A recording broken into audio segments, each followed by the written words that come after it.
दोस्तों ऐसे बीज गणित की जो आइडेंटिटीज होती है, सर्वसमीकाएं, उन पे आधारित प्रश्न पूछे जाते हैं। बस उसको समस्यात्मक सवाल बना दिया जाता है। जैसे ये कह रहा है दो संख्याएं हैं, उन दोनों संख्याओं का अंतर 9 है, यानी एक बड़ी और एक छोटी, उनका अंतर 9 है, और उन दोनों संख्याओं के वर्गों का अंतर अगर 207 है तो फिर संख्याएं ज्ञात करो। प्रश्न ऐसे भी पूछा जा सकता है, बड़ी संख्या ज्ञात करो, या प्रश्न ऐसे भी पूछ सकते हैं कि उनमें छोटी ज्ञात करो। हम दोनों ज्ञात करना सीख रहे हैं, चाहे कोई सी भी पूछे। क्या करना है देखिए, दो संख्याएं हैं, दो संख्याओं को ले लो a और b। पहले क्या दिया, दो संख्याओं का अंतर। अंतर कैसे निकालते हैं भाई, बड़ी में से छोटी को माइनस करके। तो बड़ी अगर हमने a ली तो छोटी b, तो a माइनस b, ये तो हमें कितना दे रखा है 9। ध्यान रख लीजिए इसको थोड़ा माइंड में। दूसरा क्या दिया, वर्गों का अंतर, यानी पहली संख्या का वर्ग, दूसरी का वर्ग, और उनका अंतर कितना है 207। अब लगेगी हमारी बीजगणित की सर्वसमीका।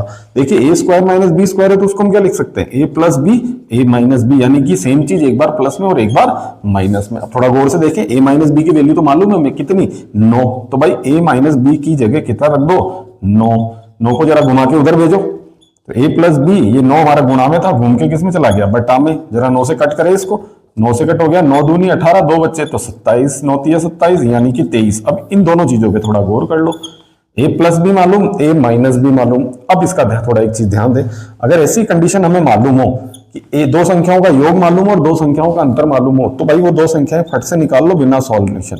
बड़ी संख्या और यहां लिखेंगे हम छोटी संख्या। बड़ी संख्या के लिए क्या करना है, जो उनका अंतर और उनका योग आ रहा है उन दोनों को जोड़े और 2 का भाग लगा दे। 23 और 9 32, 2 का भाग लगाया 16। और अगर छोटी संख्या पूछे तो उनका जो योग और जो अंतर दे रखा है उनमें बड़ी में से छोटी, यानी उसमें से घटा दे।